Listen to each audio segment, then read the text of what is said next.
Before I introduce the topic, why don't I introduce our panelists?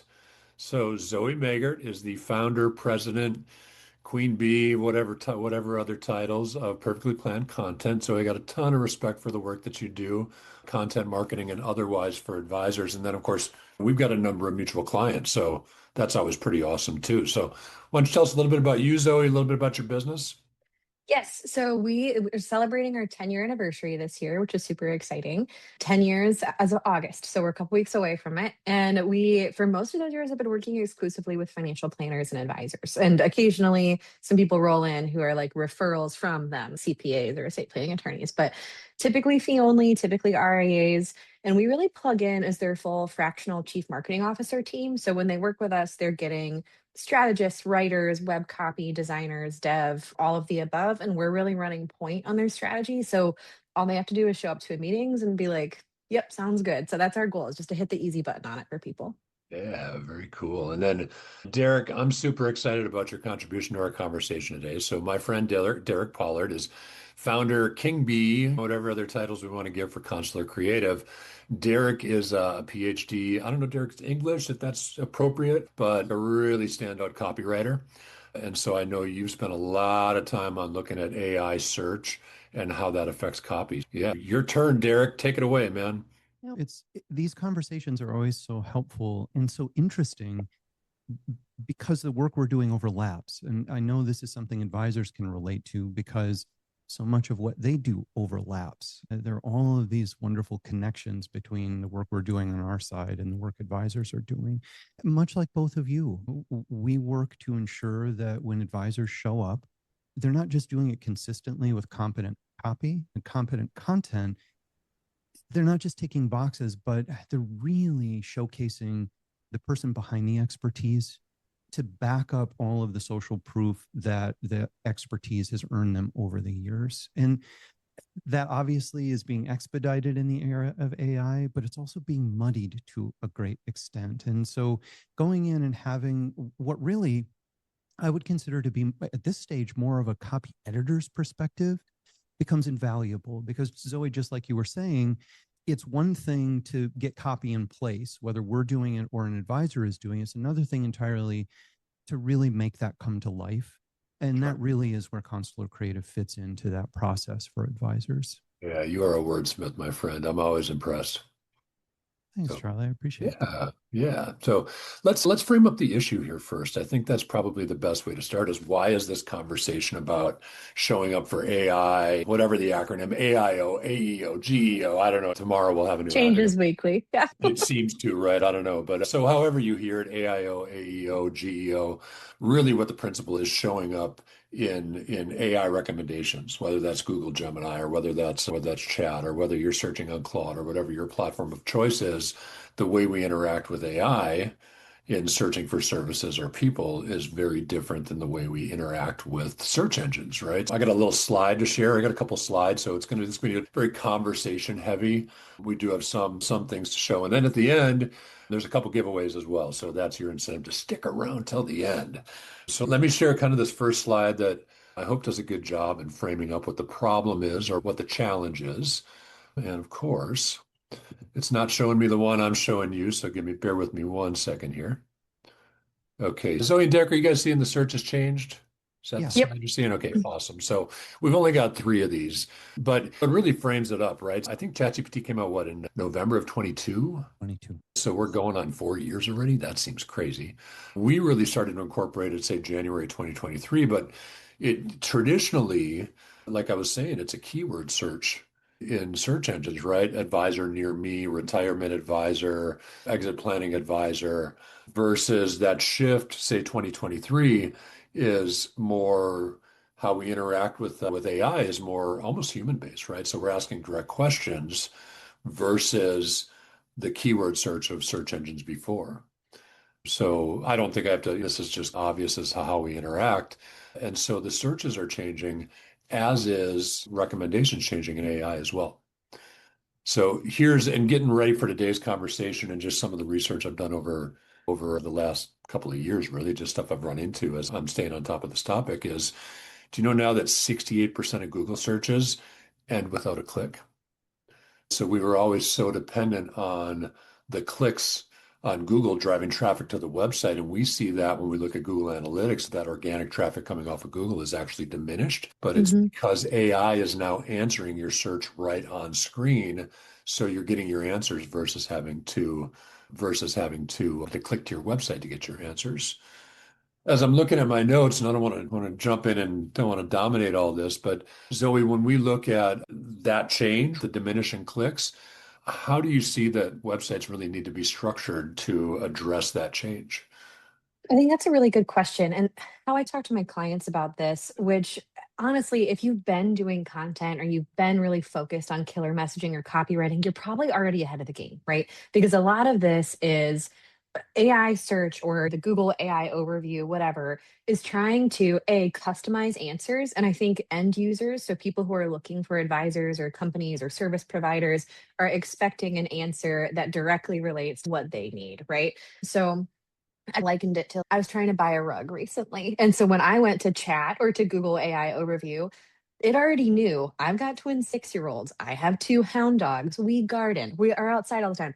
I don't need something fancy. I need something that's stain resistant. And so it presented me options that were tailored not just to my inquiry, but to all of its past history about me as well. So for advisors, as far as their website goes, I think that the more you can structure it to directly give recommendations, not in a compliant way, answer clear questions, or at least position yourself as, hey, this is how we help and this is who we help. This is exactly what we do or how we think about these things. That ultimately informs the AI search engines and models. Hey, this would be a good person or a good advisor for this personality type. And so we see this done in a couple different ways through copy. Just direct language, clear as kind communication. A big Brene Brown fan. The more you can be clear in your language and your copy, the better. And then also trying to incorporate story, narrative, case studies, because it really does provide a broader context for those AI models to understand this is exactly who this advisor serves. Yeah, agreed. Derek, can you talk about maybe the structure of copy and how it applies to what Zoe's presenting? I was just reaching for one of the stats that I had located in prep for this, and it Yeah, speaks directly to this. Excuse me for just a second. sure thing. All of the wildfire smoke here in Manhattan is Yeah, seeping. I talked to a buddy in Michigan this morning, and he said the same thing outside of Detroit. Yeah, it really is amazing. In terms of structure, so this is really interesting. I'm just taking a look at my notes here. Zoe, this dovetails exactly on what you've just said in terms of clarity, but also in terms of structure. This is not a surprise for those of us who are doing this, but Pew Research Center in 2025 took a look at browsing data of 900 Americans. So this is almost 70,000 real Google searches. What they found was when a search started with a question word, AI summary appeared 60% of the time, as opposed to keywords or long tail keywords at this point. You saw my highlighter there. I want to get that in for all of the old schoolers. That it's stats like that. It's the data that's coming in that really underscores the way in which AI search is reconfiguring how we are not just writing copy, but designing it. This gets back to one of the points that I find myself repeating quite often. Writing is design. And this is one of those places in which we really see that happening. So when you're framing in content on your site, if you're leading with a question as opposed to a keyword or a long tail keyword, the chances are you're going to trigger that AI search result 60% of the time. It's incredible stats, Derek, and I'm going to elaborate on that in a second. But a few people have commented they have a difficult time hearing you. So if you want to lean into the mic a little bit more, that'd be great. Is this better? I don't know, the camera zoomed in tight Camera too, just, man. So, wow. yeah, it Look was at that. good. Talk Yeah, about technology. Dramatic yeah, effect. that Yeah, was wow. pretty Wasn't good. that cool? Yeah. Let me make sure that doesn't auto frame for us anymore. There we go. Better, everyone, in terms of volume? Yeah, we'll give them a second to chime Okay, in. And Derek, I'll let you know. I think one of much the better. trends. Cool. Yeah, great. Yep, very good. Thanks, Ronnie Bradford. All right. One of the things that we've been doing is making sure that client websites are. We got an FAQ page. That's one thing that we've been adding just off the top is put an FAQ page on your website because of that question answer format of the way we use Yep. AI. When we're writing articles for the website, instead of having a bold section header and then reporting on what that section is within the blog or the article post, we actually frame now those headers as questions, and then it is an answer to the question versus topic response. It's a question answer type format. I really think that that's made a large impact, just making sure that we write copy that then aligns with the way that we're using AI. Yeah, and a couple of other things just to follow that up. So question and answer, absolutely. That H1, H2, H3 hierarchy is incredibly important too. That's one of the triggers for AEO, is making sure that you're aligning your header hierarchy correctly. And then in terms of the answers, question immediately followed by answer, you're looking at approximately 40 to 60 words following up that question, so that then you can transition into the remainder of that section if you're working on an article or a section on your website.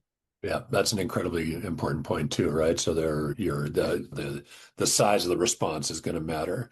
Yeah. What either one of you, right? Zoe, Derek, what needs to be included in those answers? Certainly, are we still using location-based keywords in those answers? Are we still using service-based keywords in those answers?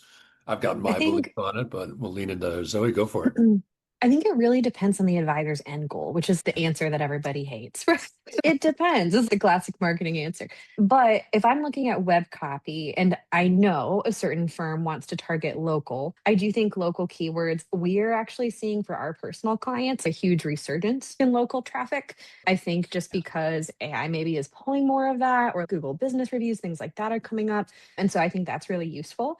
I also think steering away from jargon service-based keywords is important because, and this has always been true, investors don't always understand them, right? They might have some savvy around what fee only means, around what an RIA is, but I kind of like to think about, okay, what question are they asking? Is it, can I retire? Is it more specifically, I'm a doctor who wants to sell my practice? They're not looking for, we are a fee only advisor I'm in Cave Springs, Arkansas, right? They're looking for, this is exactly how we think about that. This is how we help our clients do it, and framing up those answers. So I would say it's kind of a blend, and it also depends on the location on the website. I saw a question come through that said, hey, are FAQs on every page? Yep. I would say you don't need a formal FAQ on every single page, but you should be thinking about, in this content, how can I frame it as question answer, whether that's on your homepage, a blog post, or even a YouTube video you're recording, just because it's how these engines are finding your answers. Yeah.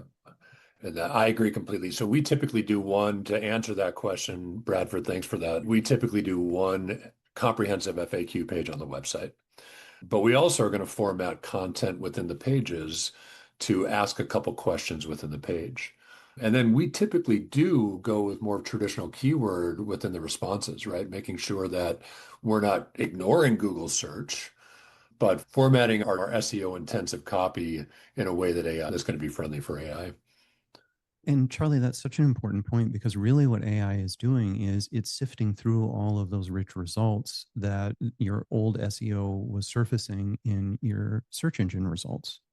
It's, in a sense, it's doing the work we used to do for us. Surprise, right? That really is what AI is designed to do. And the thing is, it's able to do that at lightning fast speed, and it's able to pattern match. I think it's an important point in that SEO is still really the foundation for all of this. Yeah. And so you do want to be strategic. What I've found myself doing both for clients and for Constellar Creative with the Now That's BS newsletter, we are actually, after article sources, before the tags at the bottom, we're creating a very brief FAQ section per article. And Awesome. So there is advantage to doing that. But again, as both of you have said, you want to be strategic about it. And I think one of the overarching points here is you don't want to ignore human readers. At the same time, you don't want to ignore AI crawlers. And so you want to find that fine line so you can toe the balance there between the two. And the truth is, they're really looking for a lot of the same things. And so if you prioritize the people you're trying to reach, AI is going to notice that, and you're going to find yourself surfacing. And so I love that point. I'm seeing a lot of that too. Localization is happening again because AI is paying more attention, and it's bringing together those networks in ways that presented gaps before. Yeah. Yeah.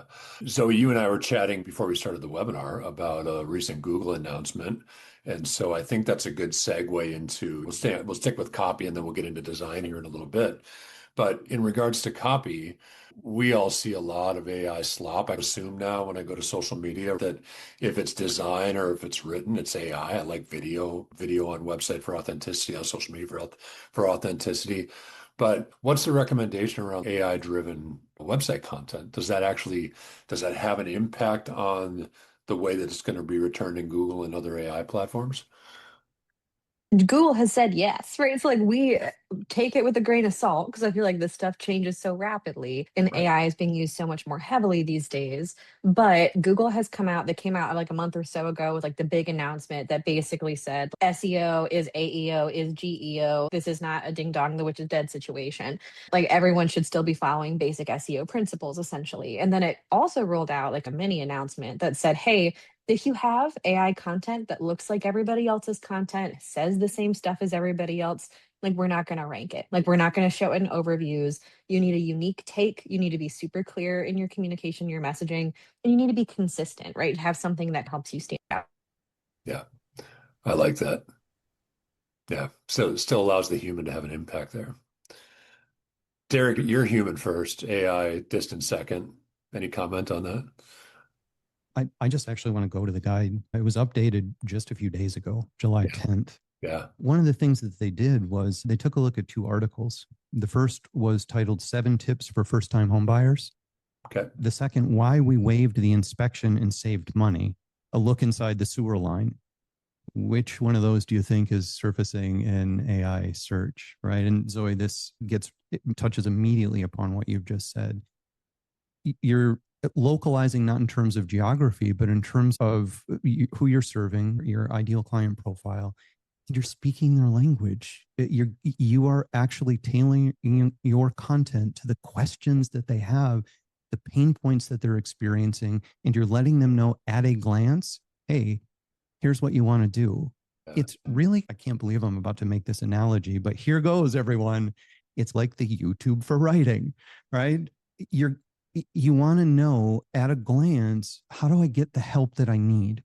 And Zoe, you keep saying this, and I don't know as we can underscore it enough. Clarity is absolutely key here, right? Yeah. There's space for cleverness. Absolutely. That's really where your personality shines through, but clarity first and specificity. The more specific you are. Yeah. Yeah. So if somebody finds that second article about sewer lines, that is a much higher qualified opportunity in that respect because that's specifically what they're looking for versus those 7 topics for home buyers or whatever the first title was. That's how we used to write articles, right? So I would rather find the higher qualified prospect with the specificity of the title formatted in a question like we talked about than I would the less qualified, lower likelihood type prospect that's going to stumble across your 7 tips for homeowners article, right? Yet specific. Great point. Well, and, Yeah, and really quickly, I was just going to say again, that underscores, Zoe, one of the points you had made earlier. Know your audience, right? That's so important. And that really only happens if you do the deep work up front. yeah. Getting narrow on the niche is even more important. Yeah. And one thing I think is interesting that we keep coming back to with our clients as well, because not every advisor is going to have I work with physicians in Newport News, Virginia, who only work with this type of clientele. That's a unicorn situation. As a marketer, I love it. But most advisors say, hey, we work with local retirees, or we work with this kind of broad people in tech, right? And so the question then is, how in the work, like, how do I get so specific that I'm going to show up in AI search? And one thing that we've been noticing is exactly what you just said, Charlie, is maybe the specificity comes in understanding what type of queries they have. And this is interesting because long tail keywords, which were the name of the game, or even question based on that first slide you showed, Charlie, from 2020 to 2023, that's what we were all doing in content marketing. But now, if we look at it, the same rules apply, but thinking through, okay, we don't have 20 long tail keywords we're trying to rank for. We have infinite potential queries that someone could plug into chat or Perplexity or Gemini. And that seems intimidating, but I actually think it's a win because if advisors are really focusing on their ideal clients, they're doing killer work, all you got to do is go to your meeting transcripts, right? Ask your AI note taker or whatever to pull, what questions are my clients actually coming to me with? In these prospect calls, what's the number one thing they're actually saying? What's the exact language they're using? Because I guarantee that's the same language they're going to go voice to text into chat later, like when they're thinking about this stuff. So you're sitting on just a content mine, essentially, and then using those same questions to frame up copy, content, whatever it might be, is ultimately the kind of the playbook that we've been running these days. I want to make a little plug here. Not that I'm affiliated, but I like them. So Zox rolled out a few weeks ago with Client Query. I don't know if you guys have seen this, Yes. but the ability to query your CRM, Zoe, is perfect for what you're talking about, right? You're getting a full call transcript as a CRM note now, and the ability to go through that, to have Zox comb those call transcripts to find out what are the common questions, right? And other things like who's got a birthday coming up, or when do we need to do this from a service perspective, or whatever it is. But Zox has got a great tool for that. So I'm excited to say That's I've seen a interesting. demo of it. I haven't seen it yet in live performance, but I've seen a demo of it. It's pretty cool. Again, not that I have any affiliation with Zox or anything else. You might be getting a call here shortly, Charlie. It's a good, but hey, listen, I'll wear my Zox hat. I don't know if they need me to do that. I can do that. So I want to talk a little bit. It wasn't on our notes for our prep, but I want to talk a little bit about some of those traditional SEO things like backlinks and trust, right? We're going to get onto, in a moment here, we're going to get onto website design, but I want to talk about, does that stuff still matter, right? Do the client reviews on Google still matter? Do, if any, making sure that you're falling within compliance, SEC specifically, right? But do the backlinks from directory listings and the consistency of your listings still matter there? Does that blog that you wrote on the business broker COI's website and link back to your website, does that stuff still matter? I'll let you guys speak to some of that traditional kind of SEO stuff that we would do. I love yes or no questions, Charlie. Yeah. Yes, it all Yes. does. Yeah. Okay. Very Yes. cool. Yeah. So I think the point, I'm asking that question, obviously knowing the answer to it, right?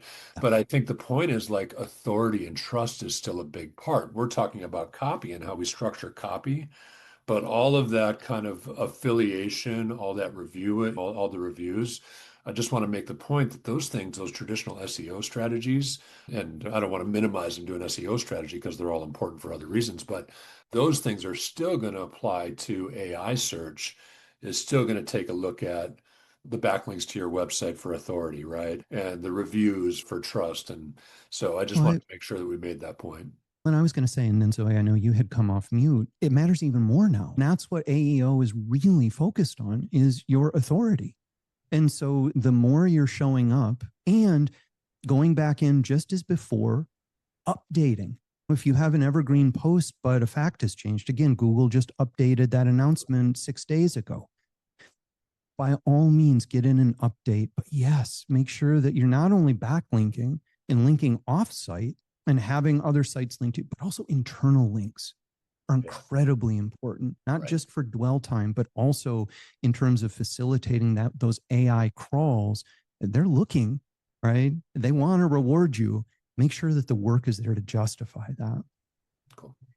I am just going to basically repeat what Derek said, is I actually would venture to say that it's more important now than it was before, right? Because what we're seeing is, and I work a lot with Meg Clark at Clapping Dog Media. She's an SEO specialist. She's fantastic. Like just the happiest person you ever want to meet. But she often says that AI search is really triangulating who you are. So there's who you say you are, who other people say you are, and what it can find online to verify your expertise, which is interesting because when you played the SEO game, where 3 to 5 years ago, I could put up a website that said I'm a professional juggler and I do kids' birthday parties and a bunch of fake reviews. And SEO might be like, great, Zoe's the only professional juggler in Cave Springs. Everyone go talk to her. And I don't know how to juggle. But there was no verification process, right? That maybe if you had a negative review, that would ding you from an SEO perspective. But AI is working smarter, not harder, and combing everything that's available online. So I think that we're seeing clients who have solid Google or Wealth Tender reviews, really good testimonials and case studies on their website, things that in backlinks from other people saying, yes, work with this person. Yes, it's important. Give them visibility. They're the ones who are actually coming out ahead and ranking, even for things like media mentions in the local newspaper, stuff that we used to think, oh, that's from days of old. We don't need to do that sort of local PR, but it really is carrying. Yeah. Awesome. Great input, you guys. Let's talk a little bit about website structure. A few moments ago, I asked you about AI-driven content versus human-driven content. It is Google searching that stuff. Yes, it is, right? That stuff matters. So we are in this industry that is largely homogenized, right? The regulators want it that way. And we've got companies, and I won't name any. I think they serve a certain purpose, but there's companies out there that provide a template website, right? The back end of that website is the exact same for every advisor that has that particular template. And in a lot of cases, it launches with canned content on it. And at an advisor, you've got to go change that canned content. And very few actually do, other than maybe the about or the team page, right? So in that world where a huge percentage of advisors, I don't know if it's more than 50% or less, but let's call it close to that, they're using these templated websites because compliance said, yeah, you got to use these guys because it makes it easy on compliance. In fact, I used to work for one of those companies 15 years ago, and we never went to sales and marketing with their product. We went to the compliance officer and we said, what happens when 50% of your advisors want to do their custom social media posts and their head would explode?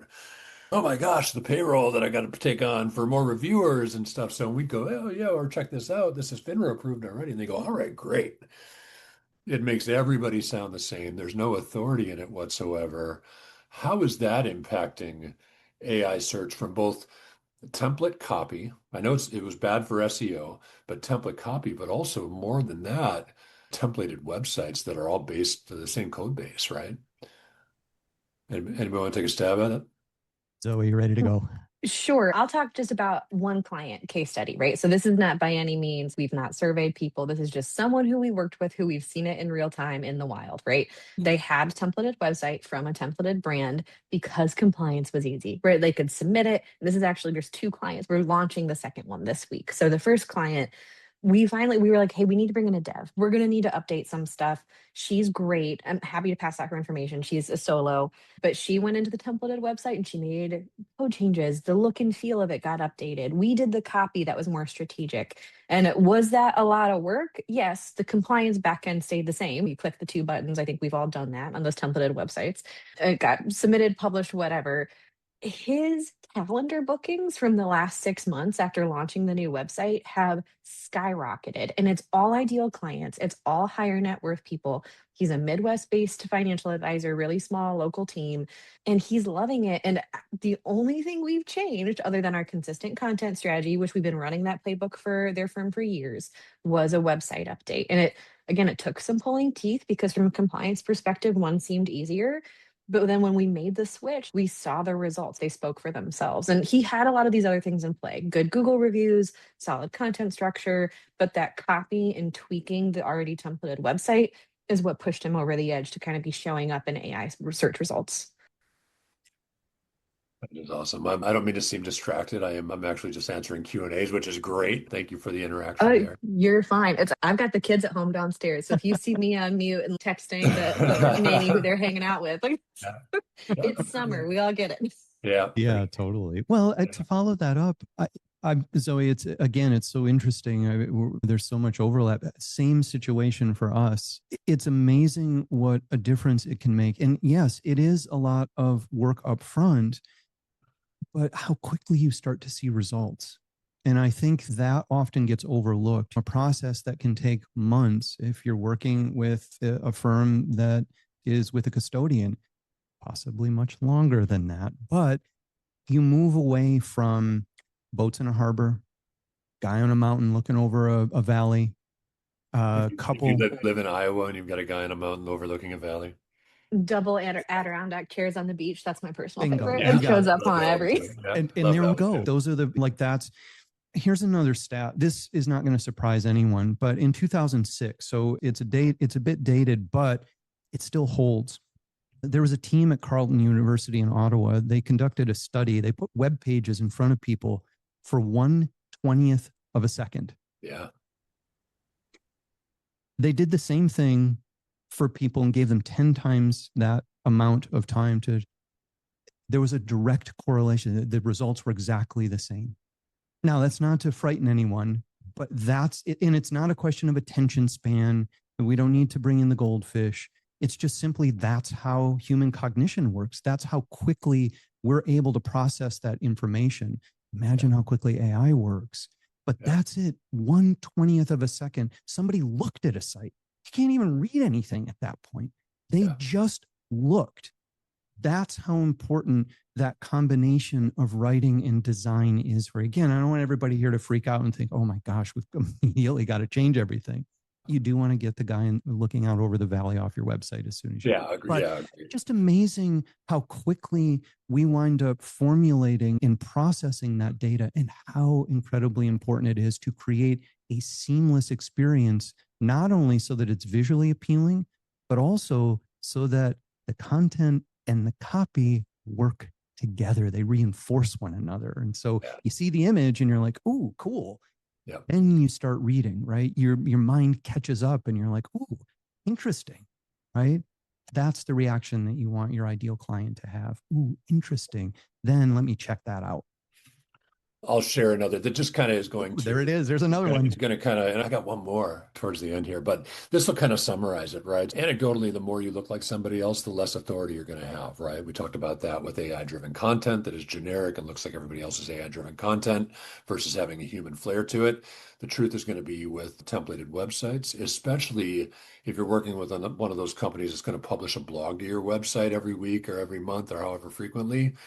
That same blog is going out on 10,000 other websites. Right. So these things are actually working against you. So I think it's more important than ever to have a custom site, something that's built for you, because of you, about you, and about your clients, with custom copy that goes with that. So I think this is just, again, the trust factors. Derek, something I want to add to, right? And you're talking about how much time somebody consumes a website, and 10 times that, and it's the same impression. If you look at, when you look at your Google Analytics, pay close attention to your bounce rate as well. That's another trust factor, right? So if you got a bounce rate, which Google says is somebody spending less than 10 seconds on your website, they consider that a bounce. So your challenge is to keep somebody there for 10 seconds. And then that's another trust factor. If you got a 70% bounce rate on your website, that's going to hurt you, right? Just in the eyes of Gemini, in the eyes of Google traditional search. So you got to put some sticky elements on the website, whether that's a video, something that's going to draw interest, so we retain eyeballs for 10 seconds or more. So that's and go ahead, Zoe. I was just saying, what I think is interesting about this too, and Derek, just to enforce your point, I actually think this is all good news for advisors. I know that it feels doom and gloom, right? It feels, oh my gosh, we have to keep people on for 10 seconds, which is a millennium in website language. We need to completely overhaul everything. But if you look at these two websites, are they that different? They're trying to serve the same people. You swapped out an image and you got strategic with copy placement and exactly what you were saying. That's not an overhaul, right? That's restructuring your content, your messaging, getting super clear on it, and making sure that you look different from the other firm next door or down the street or in your same niche and target audience. So I want advisors to take this away of thinking, okay, I am an individual. I have a unique perspective. And if I make these small adjustments and tweaks, I'm going to see results. The numbers don't lie. So I just think that's an interesting kind of 2 cents. Yeah. One of the things that we do with every website that I think a lot of advisors miss is the section below the hero, right? The hero being the primary video or photo. The section below the hero, we almost immediately go to identifying the audiences, right? Like who we serve. I see too many advisor sites that are talking about the advisory group and not speaking to a particular audience. So our goal is, when someone lands on a website, once they get below that fold, below the hero image, I want them to know specifically that website's built for them, right? That the information they're looking for is there. Whereas if the first thing that's under your hero image is a picture of the team, that does nothing for the audience. It's all about you. So as you examine these things that we're talking about, copy and design, make sure that your website is speaking to somebody, not speaking about you. Right. And there's one word you can look for, and it is incredibly telling, and that is we. How often is we showing up as opposed to? Remember, for all intents and purposes, your job is to answer this one question in terms of your marketing from your ideal client's perspective. Once you've defined who that is, and I love the point you've both made about the reflection that leads to an increased awareness of it. You don't have to have it all figured out at the start. It's just once the data starts coming in, you're going to know who you're talking to, who's responding to you, right? So it's a reflexive exercise as well. But the other part of that is you're answering this one question: what's in it for me? And the more you reinforce that, and the more you prioritize that, it doesn't mean you disappear. What we're saying here is you wind up showing up even more.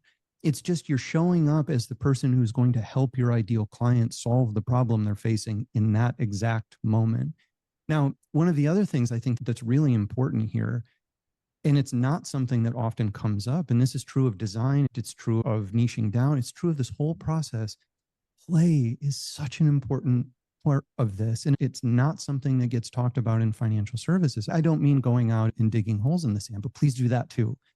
I'm talking about this more unstructured approach at times that you let into your process so that ideas can flow, right? You're able to see things with fresh eyes. So it's not just here's the data, here are the analytics, here's our report. It's let's just step away from this for a minute. Here's what we just saw. Here's what we just reviewed. Let me think about it.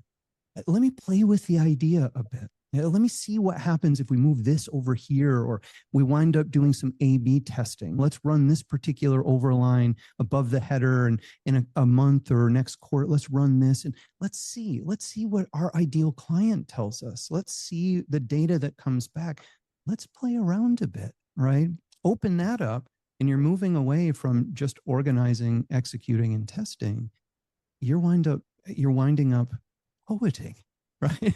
You're playing, organizing, executing, and testing. And that's a very different approach. And what I've found over the course of the years that I've been working with advisors, that component's missing the most often, and it's the most rewarding in terms of the work we're talking about. Yeah. Cool. Let's talk a little bit about tools, and then we'll give some takeaways. And then I know we've got some giveaways at the end here. So if you got any questions, again, hit us up in the chat or in the Q&A box, and one of us will try to respond to it between topics and questions and things like that. So any tools that you guys are using? Maybe ask this question a couple different ways. Any tools that you're using, and then how are we using those tools to help advisors, like AI-based tools to help advisors through this process? Yes. So our whole firm is like an OG, like Claude adopter, right? So we never used chat. We never messed around with Gemini or Perplexity. We liked Claude / Anthropic, got on the train early and have stayed on the train and have not been disappointed. Now, we are not using it for like raw content creation. We're using it a lot for data research and for scanning. Like if we pull data reports, pulling key things, pulling keywords, pulling search query options, things like that. And then also almost as like a thought partner / ideator. Not all AI ideas are good. And so that's why it's important to have a human in the mix. But being able to say, hey, I love writing, right? Derek, English majors unite. I was an English creative writing degree as well. So you'll never take that away from me, right? I just enjoy it too much. But I love Claude for trying to figure out and clarify, especially for advisors who maybe have not done this before, like, what is my ideal tone of voice? Like, how does our brand need to sound? How can we keep that consistent? Let's set some brand guardrails in place so that if I voice to text or brain dump into Claude chat, whatever, like it's going to auto correct based on what the brand guidelines are. So that's how we see our clients using it. That's how we use it for our clients. And we love that as a general tool. And then, like I had said before,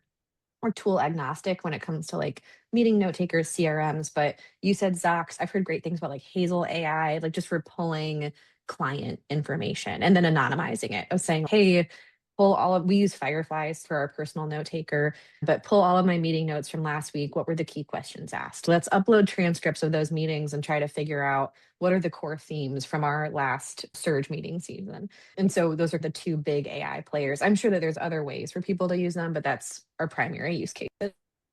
Yeah, love it. Derek, you got a couple that you like? Here's a surprise. Zoe and I are also on the same page when it comes to Claude adoption. A principal tool for Constellar from the start, largely because of the early commitment to privacy and security. Early. That's eroded over time. But it also really depends on the task at hand. So I find myself using Gemini quite often, just in terms of doing preliminary research. Zoe, your point is such an important one, both from a compliance perspective. Human oversight is a requirement now, both in terms of FINRA and the SEC. So make sure All of this is documented, advisors. Whatever tools you're using, you need to have a written policy in place for them.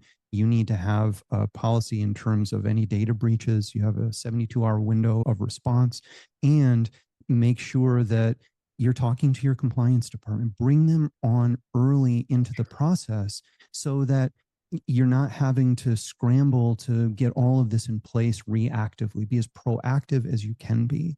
Having said all of that, Gemini for search, human oversight is important. Constantly pushing back and having these AI tools push back against the work that we're doing, I think is very important. Break this for me. I want you to apply rigor. We have designed at Constellar a system we're calling the Connect Quartet, designed principally to be used with AI. It can stand alone.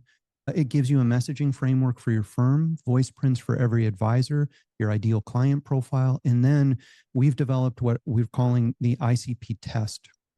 It's a series of gates that you can run both pre and post flight through your AI tool of choice, and it basically runs continuity checks, checks for style, for voice, for tone, for compliance, but also goes into nuances. I've spent, I don't know how many hours building this out for clients, because that's the component I think where AI really excels, is providing you with the framework and those guidelines so that you can go in and make those refinements. Again, I think we're moving away from copywriting in the era of AI to copy editing. And it's not to say one is more important than the other. It's just so many of us are using AI in the writing process that editorial eye and the revision part of the process becomes even more important.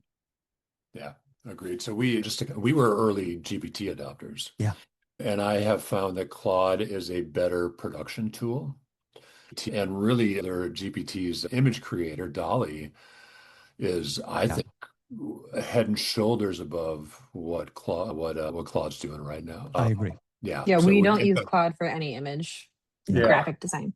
Yeah. Here's something that's interesting that came up recently. I don't know if you guys noticed now on LinkedIn, like if it's an AI generated image, it's got a badge on it. What do you think about that? I don't know if it matters. We haven't seen it impact exposure or distribution of the content in any way. We haven't either. Although, again, we don't typically we have in-house designers. And so we don't use AI for image creation, maybe ideation, but not creation. I actually think, and I flagged this to my friend Nikki Clark the other day, was like Pinterest rolled out you can toggle off AI images in certain categories on your Pinterest. Okay. If I have a board for parenting or whatever, I can toggle off. I don't want to see AI images of perfect families because I want to see what's real. I want to see blog posts that are written by people. And I actually think we will see more social media engines trend that direction. I don't know what the adoption rate will be. And so I think that is an interesting question that I don't have the answer to, because I find different demographics have different AI takes. So most millennials, I feel like, are maybe a little bit more anti-AI images that look really clearly AI generated. But I look at our pre-retiree group, and sometimes I feel like they almost prefer AI generated images or video, which I don't know that's true. That's just what we're seeing amongst our clientele. So interesting road ahead. I have no idea what. There was really quickly a couple of things, getting back to tools. I think one of the other interesting options for people are the aggregator AI tools. Magica, I think, is a really good tool. It allows you to switch between different AI tools, and it runs the gamut. So if you're working on a spreadsheet, you've got the data and you need the design, you can switch between tools seamlessly. If the foundational companies don't put the kibosh on that, I suspect that's probably the direction that this is heading in. So tools like that can be very helpful, particularly if you're going to be working across different media and you want to stay within a single chat. They're very helpful. And then the other thing, just to finish up that idea, there was another study, this one at Stanford, and it had to do with this issue of trust. What's so interesting in all of this is not only do people find those templated images uncomfortable and they tend to tune out from, the same thing is true for glossy images, overproduced images. And I think that probably is going to be the determining factor in terms of these AI images, is that people are like, oh goodness, that's too real looking. And so I distrust it. in the same way that it's generic and I distrust the authority behind it. Isn't that interesting? It's such a new world. I'm really liking it. It's kind of fun. But now my question is, so what's the difference if something's created in Canva, right? Where I don't know, Zoe, if your folks are on an Adobe platform and really more advanced in the Oh design. no, we're big time Canva users. Yeah, if you take an image that's created in Canva and you simply move it into GPT and you say, hey, make this look more professional, because Canva is Yeah. not, it looks like it's not an Adobe platform, right? You're not creating Nope. highly professional designs with it. You're using but if you take that, you move it over to GPT and just say, hey, make this look more professional. It's going to take the same image, might change some elements, but then it spits out something that's 20% better. I'm just Yeah, it's going to sand it down a little bit, right? Yeah. So we've been leaning into images out of GPT or out of Dolly. And until we see a decrease, because I really think it produces a better product and it's frankly quicker than somebody going into Canva and building out from a template, until it produces less exposure, I think that's the way we're going to go, just as it's got a more polished look to it than what Canva does. So now it's got the badge, so we'll see what that badge does. We'll keep an eye on that with exposure and reactions and interactions with the content. But that's where we're headed with media anyway. And then go ahead, Derek. Oh, I was just going to say, if we put a badge on the entire internet at this point and we were able to toggle off AI content, 80% of what disappears immediately, which is astonishing to think. Right. I think that's why video is so important right now for advisors. I know this is both for website and for otherwise, but I think that, and videos go in there too, but I think video is your last bastion of authenticity. I think there are a couple of opportunities, and I'm hoping we have a chance to perhaps follow this up in future webinars. That's one of them.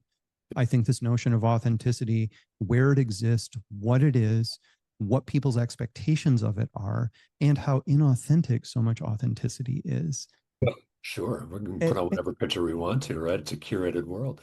Exactly. Yes, exactly. And again, that's where this notion of showing up as yourself really becomes a differentiator for you. Really? And to do so, in some cases, in a slightly more unvarnished way. It's not to say you want to go out and deliberately take blurry photos of yourself, just like you don't want to incorporate flaws in your grammar just to pretend that you didn't use AI to create content. Right. But it is interesting. The wrinkles and the blemishes actually may be the things that your ideal client is looking for. And that may be something to keep in mind. And Zoe, you said something else that's so important. This is the three of us sitting here. I don't know about you two, but I will profess to not being a young man at this point. This is different in terms of demographics. And Zoe, you're absolutely right. It's fascinating because it's the younger generations who are really pushing back against so much of this. People of our parents' generation have largely adopted it and find it intriguing. I don't have the stats in front of me, but don't push back as much. I think, like you said, I find this a fascinating time to be doing the work that we're doing. I think that there are a lot of opportunities here that are thrilling. I think we just need to be able to make informed decisions about our use. And Charlie, you had said this, and I think it's very important. We just have to keep looking at what the returns are. Where does this serve us advantageously? Where does it begin to become diminishing returns for us? Agreed. I've got teenage daughters in the house, and they both push back hard. Yeah. 17 and 18 years old, and they both are like, no, we don't do that. Yeah. Yeah. I was going to say something similar. But yeah, it's just that I look at, again, parents' generation, and the adoption rate of AI has been crazy high for people who are pre-retiree to retiree age. And similar, Derek, that younger demographic, maybe a little bit less, where they find the images more off-putting, maybe because they have more social media exposure. I'm not sure what the data is behind that, but I think it's interesting. Yeah, it is a trust-based industry. I say this a lot, so you guys have heard it. Probably a lot of people who are, we are financial services. We serve an industry that is still perceived as stockbrokers. Main Street America is still seen as Wall Street, fourth least trusted industry in the U.S.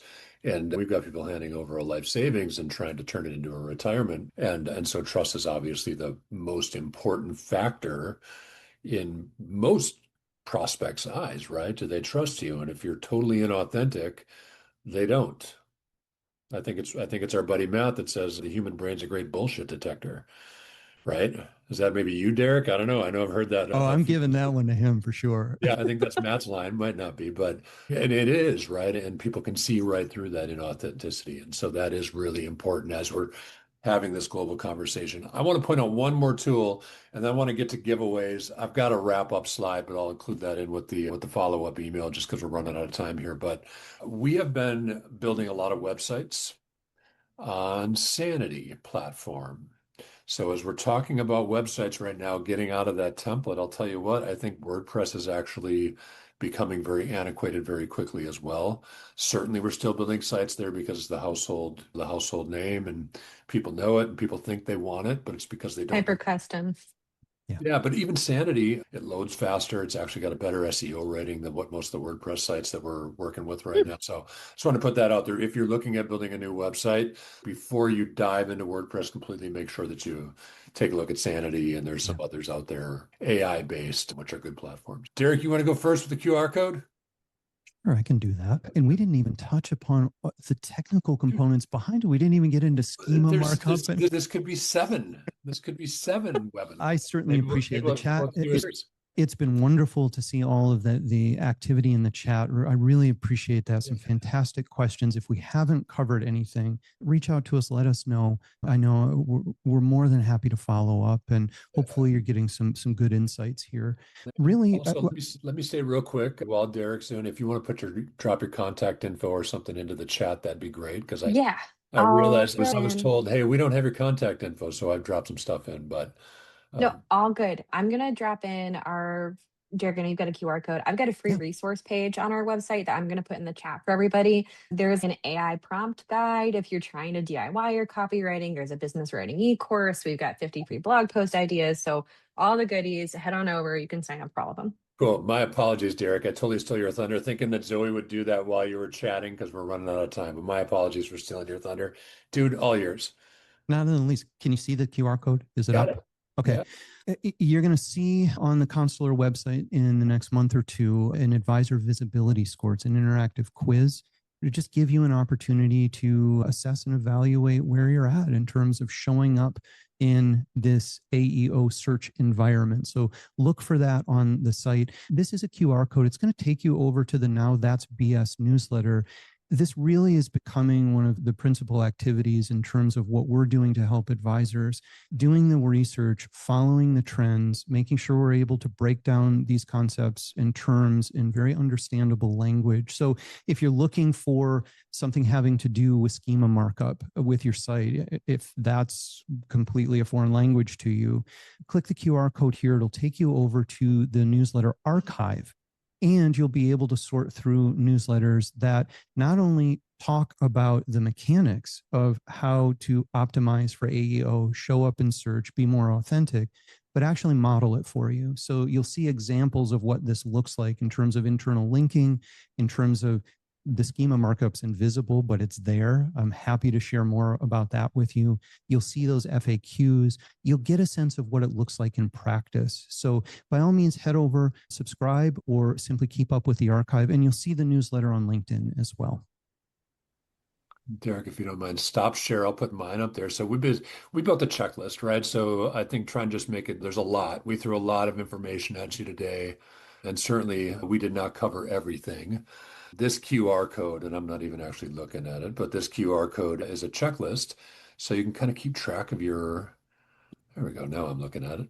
There we are. There we go. So that you can kind of keep track of where you are on this roadmap, right? There's a lot to do from website design to copy to backlinking and authority and reviews and FAQs and all this other stuff. Anyway, this will bring you to a checklist that will help you keep track of where you are on that journey.